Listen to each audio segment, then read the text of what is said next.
নমস্কার বন্ধুরা, আপনারা দেখছেন বং সিরিজ এপিসোড নাম্বার 6 চলে আসলাম। Glam face of the year organised by x creation. 2026-এ একটি বিশেষ ইনিশিয়েটিভ নেওয়া হয়েছে, যেটা প্রত্যেকজন মডেল যারা পার্টিসিপেট করেছিল গ্ল্যাম ফেস অফ দ্য ইয়ারে তাদের সঙ্গে আমরা আলাদা করে কথাবার্তা বলে নিচ্ছি এবং একটা টক শো কাইন্ড অফ। তো সেখানেই এই এপিসোড নাম্বার 6 হতে চলেছে অনেকটাই স্পেশাল, কারণ এখানেই রয়েছে এই glam face of the year 2025 winner, mister ক্যাটাগরির উইনার এবং সাথে ফার্স্ট রানার আপ মিসেস। এছাড়াও রয়েছে মিস এবং মিসেস ক্যাটাগরির ফার্স্ট রানার। তো পরপর কথা বলে নেব। তো স্বাভাবিকভাবেই glam face of the year 2025 winner, তার সাথে কথা বলে নেব ফার্স্ট শুরু থেকে। শুরু করছি। প্রথমে জেনে নেব তোমার নাম পরিচয় এবং একইভাবেই 27 ডিসেম্বর আমরা দেখেছি একটা ক্রাউন আমরা এখনও দেখতে পাচ্ছি এবং সাথে মেমেন্টো যেটা। তো ওভারঅল এক্সপিরিয়েন্স কেমন ছিল? Thank you Amit. আমি শ্রীতমা ঘোষ, বসিরহাট থেকে এসেছি। এক্সক্রিয়েশন এটা আমার প্রথম কাজ, আর x creation organised glam face of the year 2025-এর আমি উইনার। খুবই ভালো লেগেছে। অবশ্যই এটা আমার ফার্স্ট পেজেন্ট, আর ফার্স্ট পেজেন্টেই উইনার, তো এর এক্সপিরিয়েন্স একটু অবশ্যই আলাদাই হবে। খুব ইউনিক এক্সপিরিয়েন্স ছিল, ফার্স্ট টাইম এক্সপিরিয়েন্স ছিল, আর ব্লকবাস্টার এক্সপিরিয়েন্স ছিল। খুব ভালো লেগেছে। আমরা দেখলাম এখানে রিচা শর্মার মতো ব্যক্তিত্ব ছিল, পাশাপাশি আমরা দেখলাম মৌবনী সরকার উপস্থিত ছিল, যুদাদি স্যার উপস্থিত ছিল। প্রত্যেকের কোশ্চেন অ্যান্সার রাউন্ড থেকে শুরু করে এবার একটু আগে চলে যাই। এদের যে 4 দিন ব্যাপী যে ক্যালেন্ডার শুট হয়েছে এবং গোটা এই যে এক্সপিরিয়েন্স যা যা হয়েছে এখন অবধি তোমার এক্সপিরিয়েশনের সঙ্গে এবং সাথে আজকের এই টক শো, গোটাটা নিয়ে বসিরহাট থেকে তুমি অত দূর থেকে এখানে এসেছো, কলকাতার বুকে এত বড় একটা পেজেন্ট শো যেটা হয়েছে, একটা বিশ্বাসযোগ্যতার প্রশ্ন থেকে যায়। যে জায়গায় তুমি আসছো সেই জায়গাটা কেমন হতে চলেছে বা হবে, আর যখন হলো দুটোর মধ্যে কতটা সিমিলারিটি পেলে? আমি অ্যাকচুয়ালি বাই প্রফেশন একজন নার্স, তো কলকাতায় অনেক দিন ধরেই আছি। মানে বাই প্রফেশনের জন্য আমি কলকাতাতেই থাকি। তো সেখান থেকে ফার্স্ট আমার ম্যাম ছিলেন, চার্মি ম্যাম, এক্সক্রিয়েশনের সাথে আগেই যুক্ত ছিলেন। তো সেখান থেকে আমি এক্সক্রিয়েশনের মানে খোঁজটা পেয়েছি। তারপর তো জিদ্দা, শ্রাবণী দি সবার সাথে পরিচয় হয়, শালিনী ম্যাম সবার সাথে। খুবই বিশ্বাসযোগ্য, আর ওরা খুব ভালো, খুব কোঅপারেটিভ।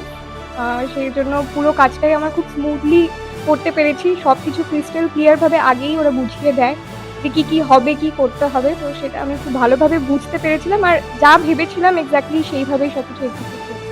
তো পুরো এক্সপিরিয়েন্সটা খুব ভালো। এবার চলে আসি মিস্টার ক্যাটাগরির উইনার। তো এর আগে সামার ফেস অফ দ্য ইয়ারের প্রথম দেখা হয়েছিল তোমার সাথে, আমাদের বং সিরিজের প্রথম কথা হয়েছিল। তো এবার যখন এই গ্ল্যাম ফেস অফ দ্য ইয়ার এবং এদের যে ব্যবস্থাপনা, প্রত্যেককে এই প্রশ্নটা করছি, কারণ একটা শো হওয়ার তার আগে পিছনে আগের দিনগুলো খুব ইম্পর্টেন্ট।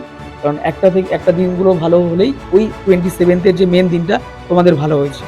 তো এই যে তার আগে যে একটা ভিত্তি স্থাপন হয়েছে, সেই জায়গা থেকে যে 27-এ যখন মিস্টার ক্যাটাগরির উইনার হলে তার একটা আলাদাই অভিজ্ঞতা থাকে। এবং যেটা আমরা কথা বলেছিলামও, তোমার মা বাবাকে তুমি ডেডিকেট করতে চাও তোমার এই সমস্ত বিজয়ী যে প্রাপ্তিটা হলো। তো কি বলতে চাও আজকে তোমার সাথে কথা বলছি 2026-এ এসে? Thank you Amit. নমস্কার, আমি সংকেত দাস, আসছি হাওড়া শালকিয়া থেকে। এক্সক্রিয়েশনের সাথে এটা আমার ফার্স্ট কাজ নয়, যদিও এক্সক্রিয়েশনের সাথে এর আগে আমি অনেক কাজ করেছি। যেমন তুমি বললে, যেটা আমরা সামার ফেস অফ দি ইয়ার ছিলাম, এরপরে ব্যানার শ্যুট করেছি, আরও কিছু শ্যুট করেছিলাম। তো আমার পেজেন্ট এটা ফার্স্ট না, আমার মডেলিং কেরিয়ার শুরু হয়েছিল 2014-তে। সেখানে মুম্বাই থেকে শুরু হয়েছিল বেসিক্যালি। সেখানে আমি শারদ সুন্দর ইভেন্টে পার্টিসিপেট করেছিলাম। তো আমার এক্সক্রিয়েশনের সাথে কলকাতার ফার্স্ট কাজ, মানে এক্সক্রিয়েশন টিমের সাথে কথা বলছি আমি। তো খুবই ভালো এক্সপিরিয়েন্স পেজেন্টে। Glam face of the year 2025 mister ক্যাটাগরির আমি উইনার। খুব ভালো, যেমনটা এক্সপেক্টেড ছিল। খুবই ভালো ইনিশিয়েটিভ নিয়েছে, আর খুব ভালোভাবে ওরা ম্যানেজমেন্ট করেছে। ভীষণ কোঅপারেটিভ জিৎ, শ্রাবণী বসু। আমাদের গ্রুমার ছিলেন মিস শালিনী ভট্টাচার্য ম্যাম। উনি তো ভীষণ কোঅপারেটিভ, খুব হেল্পফুল। সব মিলিয়ে ওভারঅল এক্সপিরিয়েন্স ভীষণ সুন্দর। শুনলাম তো এই যে একটার পর একটা যখন তুমি প্রথম কাজ করলে এক্সপ্রেসের সঙ্গে, আর আজকে তুমি 2026-এ এসে গেল, আগামী দিনে পুরো একদম পরপর প্রজেক্ট আসতে চলেছে এক্সপ্রেশনের, সেই কাজগুলোকে নিয়ে তুমি কি ভাবছো? এবং এক্সপ্রেশনে যারা আসতে চায় এই প্রশ্নটা এখন অবধি কাউকে করা হয়নি, যা আমাদের পডকাস্ট যারা যারা শুনছে। তা তাদের জন্য কি বলতে চাও, কোন বিশ্বাস এবং ভরসার জায়গা থেকে এক্সক্রিয়েশনে আসবে? দেখো, আমি সব আপকামিং নিউ কামার্স যারা আছে তাদেরকে বলবো অবশ্যই এক্সক্রিয়েশনের সাথে কাজ করাটা উচিত। না হলে তারা ওরা যে প্ল্যাটফর্মটা দিচ্ছে সেটা যে কত বড় প্ল্যাটফর্ম, কত মানে আমাদেরকে ইন ফিউচার এগিয়ে নিয়ে যেতে, নিজেদের ক্যারিয়ারকে গ্রোথ করতে বেসিক্যালি যে হেল্পটা হচ্ছে আমাদের, তারা যতক্ষণ না এক্সক্রিয়েশনের সাথে কাজ করবে সেটা কখনো তারা বুঝতে পারবে না। তো আমি সব নিউ কামার্সদের বলবো, ওয়েলকাম, এসো, কাজ করো, আমরা তো আছি, আমরা তো থাকবোই। ঠিক আছে, খুব ভালো এক্সপিরিয়েন্স। কথা বলে নেব মিসেস এবং মিস ক্যাটাগরির ফার্স্ট রানার আপের সাথে। তাহলে তোমার নাম পরিচয় একটু জানাবে এবং কেমন লাগলো এক্সক্রিয়েশনের সঙ্গে যুক্ত হতে? আমি পৌলমী কর্মকার ফ্রম যাদবপুর। এক্সক্রিয়েশনের সাথে আমার ফার্স্ট কাজ, ফার্স্ট প্রেজেন্ট শো আমার বিভৎস ভালো লেগেছে।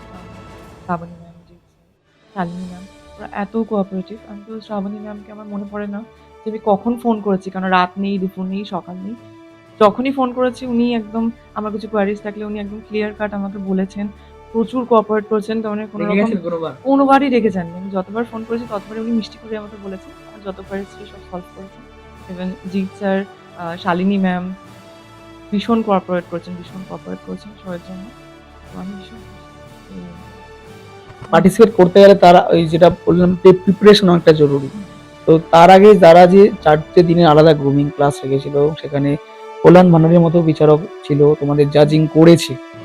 আফটার দ্যাট 27 ডিসেম্বর যখন তোমরা পারফর্ম করলে রিচা শর্মার কাছে, যুদাজিৎ স্যারের কাছে, ভুবনে সরকারের, এই ব্যক্তিত্বর সামনে পারফরমেন্স নিজের বেস্টটুকু দেওয়া এবং ফার্স্ট রানার আপ হওয়াটা কতটা চাপের? চাপের বলতে নার্ভাস ছিলাম, বাট ওভার কনফিডেন্ট ছিলাম না, confident ছিলাম। একটু নার্ভাস তো লাগছিল, কারণ ওরা সব ব্যক্তিত্বে অনেক সিনিয়র, অনেক ওরা অনেক এক্সপিরিয়েন্সড, আমার থেকে অনেক সিনিয়র। তো সেখানে ওনাদের সামনে পারফরমেন্স করছি, সেখানে একটা আনন্দের ব্যাপারও আছে যে আমি খুশি যে এরকম বড় বড় কিছু মানুষদের সামনে আমি পারফরমেন্স করছি। আবার কোথাও একটা আমার নার্ভাসও লাগছে যে আমি আমার বেস্টটা আমাকে দিতেই হবে। যেমন এখানে 100% থেকে 99% আমার 100% আমাকে দিতে হবে। ওভারঅল প্রচণ্ড এক্সাইটেড ছিলাম। আর নিউ কামার্সদের জন্য বলবো যে এক্সপ্রেশন ভীষণ ভালো একটা প্ল্যাটফর্ম। এখানে আমি সব থেকে ফার্স্ট অফ অল কিছু কোনো পার্শিয়ালিটি দেখিনি এই কম্পিটিশনে, পুরো জেনুইন কম্পিটিশন ছিল।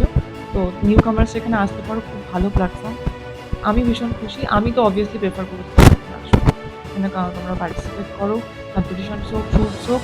আর এখানে সবাই ভীষণ কোঅপারেটিভ। ফার্স্ট রানার আপ তো বলেই দিল, এবার আমরা একটু উইনার কাছে জেনে নেব এবং মিস্টার ক্যাটাগরির উইনার কাছে জেনে নেব যে এই যে কথাগুলো হচ্ছে, যে পার্শিয়ালিটির কথাটা, যে একটা বর্তমান দিনে যতগুলো ফ্যাশন শো হয় কলকাতার দিকে, আমরা পরবর্তী সময় শুনি কোনো না কোনো সেখানে এক প্রকার স্ক্যাম হয় মডেলদের সাথে যারা দূর থেকে আসে। এক্স ক্রিয়েশন সেই জায়গা থেকে কতটা পরিমাণে সেই নিজের জায়গাটা দেখতে পেরেছে এবং একটা স্বচ্ছ জায়গা, যেটা ট্রান্সপারেন্ট ব্যাপারটা দরকার হয়, সেই জায়গাটা। তুমি উইনার হয়েছো মিস ক্যাটাগরির এবং তুমি হয়েছো মিস্টার ক্যাটাগরির। একজন উইনার হিসাবে এই যে জার্নিটা এবং কতটা পরিমাণে স্বচ্ছ জায়গাটা রাখতে পেরেছে এক্স ক্রিয়েশন, তোমাদের কি মনে হয়? আমি তো একদমই ফ্রেশার, মানে এটা আমার ফার্স্ট পেজেন্ট ছিল। তো সেই পেজেন্টে আমি যথেষ্ট খেটেছি, এটা আমি বলবো। আর পৌলমীর মতো আমি ওটা বলবো যে আমি কনফিডেন্ট ছিলাম, ওভার কনফিডেন্ট নয়। তো খেটেছি, আর তার ফলটা যে আমি পেয়েছি মানে একটা ফ্রেশার হিসেবে, কারণ আমি অনেক বড় বড় মডেলসদের সাথে কাজ করেছি, যেমন পৌলমী এক্সপিরিয়েন্স, অনেক ভালো একটা মডেল। সংকেত দা আছে, সংকেত দার মতো মডেলদের পাশে থেকে আমি একটা ফ্রেশার হয়ে যে আমি উইনার হতে পেরেছি, মানে আমার ট্যালেন্টটা যে আমি শোকেস করতে পেরেছি এত বড় প্ল্যাটফর্মে, তার জন্য এক্সপ্রেশনকে অনেক ধন্যবাদ। আর এরপর তো পার্সোনালিটির কথা আমি আর কি বলবো, আমি বলেই দিলাম, আর কিছু বলতেই হবে না আমার মনে হয়। অবশ্যই আমি থ্যাংক ইউ। অবশ্যই আমি যদি চান্স পাই আমি অবশ্যই চাইবো এক্সপ্রেশনের সাথে আগামী দিনেও সমস্ত কাজ করতে। হ্যাঁ, থ্যাংক ইউ। পার্শিয়ালিটি নিয়ে কোনো প্রশ্নই, মানে নো ডাউট, সেখানে একটাই কথা বলবো, ভীষণ ট্রান্সপারেন্ট এক্সক্রিয়েশন। আমি বারবার করে বলবো যে এই প্ল্যাটফর্মটা যেটা এক্সক্রিয়েশন আমাদেরকে দিয়েছে, বিশেষ করে জিৎ সাহা, শ্রাবণী বাসু, যে প্ল্যাটফর্মটা আমাদেরকে দিয়েছে, এটা অনেক বড় প্ল্যাটফর্ম। যারা নিউ কামার্স, যতক্ষণ না তোমরা এই জায়গায় এসে কাজ করছো ততক্ষণ তোমরা বুঝবে না জিনিসটা, যে যে এটা কত বড় একটা প্ল্যাটফর্ম। আর ট্রান্সপারেন্ট ভীষণ, মানে এখানে কোনো ওই রকম লবি বা যে জিনিসটা হয়ে আসছে, ইভেন আমি যখন মুম্বাইতে কাজ করেছি তখনও এটা হয়েছে আমার সাথে। এই কারণে আমি আরও মানে খুব ভালোভাবে জিনিসটা রিয়েলাইজ করছি যে এটা ভীষণ ভালো একটা জায়গা, ট্রান্সপারেন্ট। তো আমি তো আছি এক্স ক্রিয়েশনের সাথে সবসময়। তিনজনের সঙ্গে আমরা কথা বললাম, যে প্রশ্নটা বা যে মানে সিদ্ধান্তে আমরা উপনীত হতে পারলাম যে বর্তমান দিনে যারা মডেলিং প্রফেশনে আসতে চাইছেন এবং যারা বিভিন্ন পেজেন্ট শোতে পার্টিসিপেট করেছেন, অনেকেই অনেকভাবে স্ক্যামের শিকার হয়েছেন, বা যে প্রোভাইড জিনিসটা করা হবে সেই বিন্দু মাত্র কিছু করা হয়নি, উল্টো জিনিসটা করা হয়েছে। তো সব দিক থেকে দেখতে গেলে আমরা তাদের কাছ থেকে জেনে নিলাম যারা সাক্ষী, যারা ডে 1 থেকে এই গ্ল্যাম ফেসের সঙ্গে যুক্ত ছিল। আজকে যখন টক শো হচ্ছে তারাও তাদের কথা বললো যে একদম স্বচ্ছ, নির্ভুল এবং ট্রান্সপারেন্ট সহকারে সমস্ত জিনিসটাই এখানে করা হয়েছে। তো এই ট্রান্সপারেন্সি সবসময় থাকুক, আমরাও অ্যাজ আ মিডিয়া হিসাবে সেটাও আশা করি, চাইবো এবং চেতে থাকবো যে আগামী দিনে এক্সক্রিয়েশনের প্রত্যেকটা কাজে যাতে এই জিনিসটা বজায় থাকুক। এক্সক্রিয়েশনের আগামী সমস্ত আপডেট অবশ্যই পাবেন বং সিরিজে, এবং এখানে উইনাররা আছে, ফার্স্ট রানার আপ আছে। তো এপিসোড 6টাকে বিশেষ করে কিন্তু সবার শেয়ার করাটা অবশ্যই জরুরি, কারণ এখানে glam face of the year 2025 miss ক্যাটাগরির, মিস্টার ক্যাটাগরির এবং ফার্স্ট রানার আপ আছে। প্রত্যেককে ভালোবাসা, অভিনন্দন জানিয়ে শেষ করছি টক শোটা এখানেই। সবাই ভালো থাকবেন এবং সুস্থ থাকবেন, নতুন বছর সবার ভালো কাটুক।